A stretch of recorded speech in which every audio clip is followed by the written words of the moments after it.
السلام عليكم متابعينا الكرام، اهلا وسهلا بكم في حلقه جديده من برنامج معلومه في كبسوله. انا دكتور محمد بسيس، وحلقه النهارده هي الحلقه رقم 96 من برنامج معلومه في كبسوله. هنتكلم فيها عن حقنه الار اتش. قبل ما نتكلم عن حقنه الار اتش عايزين نعرف ايه هو الار اتش اصلا. الار اتش ده هو مركب موجود على سطح كرات الدم الحمراء، وموجود في حوالي 85% من سكان العالم، ويسمى الريزس فاكتور.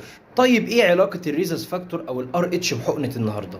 تعالوا نشرحها في قصة بسيطة. أولا، حقنة الار اتش أو بالأدق الأنتي ار اتش هي حقنة عبارة عن لقاح بتتاخد للست اللي لسه والدة، وخاصة لو كان الحمل ده هو الأول ليها. لو واحدة بتخطط للحمل أو هي حامل وعندها الار اتش ده نيجاتيف سالب، يعني مش موجود أصلا عندها على كرات الدم الحمراء، ومتجوزة واحد الار اتش عنده موجب، فبالتالي الطفل أو الجنين بيكون عنده الار اتش موجب. طب إيه المشكلة؟ هو لحد دلوقتي كده مفيش مشكلة، ولكن ساعة الولادة جزء من دم الجنين بيختلط مع دم الأم، وجسم الأم بيعتبر إن الجزء من دم الطفل اللي دخل لدمها بتعتبره جسم غريب، وبالتالي بتطلع له أجسام مضادة، وجسمها بيبدأ ينتج في أجسام مضادة على مدار الفترة القادمة. المشكلة بقى في الحمل الثاني أو في الولادة الثانية إن الأجسام المضادة اللي موجودة في دم الأم بتدخل تكسر دم الجنين الثاني اللي عنده الار اتش موجب، لأن في المرة الأولانية ما كانتش مجهزة أجسام مضادة، ولكن في المرة الثانية احنا مجهزين كمية كبيرة، فبتدخل تكسر دم الجنين، وبالتالي الطفل ممكن يحصل له انيميا حاده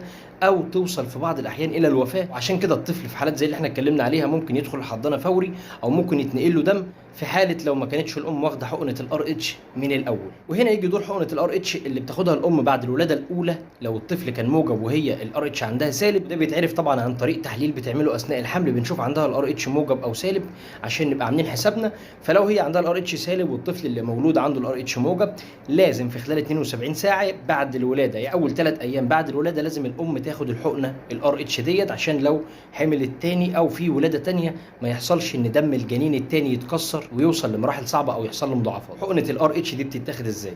عندي طريقه من اتنين، لا اما اي في انترافينوس يعني في الوريد، او اي ام انترماسكولر يعني في العضل. ينفع تتاخد عضل او وريد، ولكن في حالات ان الام اخرت مثلا عن ان هي تاخد الحقنه ديت لتاني يوم او ثالث يوم، فالافضل ان هي تتاخد وريد عشان مفعولها بيبقى اسرع. هل في موانع لاستخدام حقنه الار اتش ديت؟ عندي حاله من اتنين.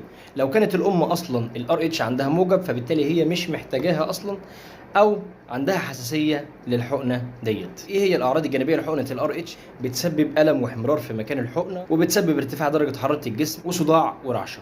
في نهايه الفيديو حابب اقول ان اي واحده حامل الافضل ان هي تعمل تحليل الار اتش عشان تشوف عندها الار اتش. لو عندها الار اتش موجب خلاص ما تشغلش بالها باي حاجه، ولو عندها الار اتش سالب لازم تاخد الحقنه ديت في اول 72 ساعه بعد الولاده، يعني في اول 3 ايام، وما تهملهاش عشان ما تاثرش في الاطفال اللي جايه بعد كده. لو اي حد احتاج الحقنه وما عرفش يتوصل ليها، ممكن يتواصل معايا على رسائل الصفحه او يكلمنا على الواتساب على الرقم اللي ظاهر على الشاشه.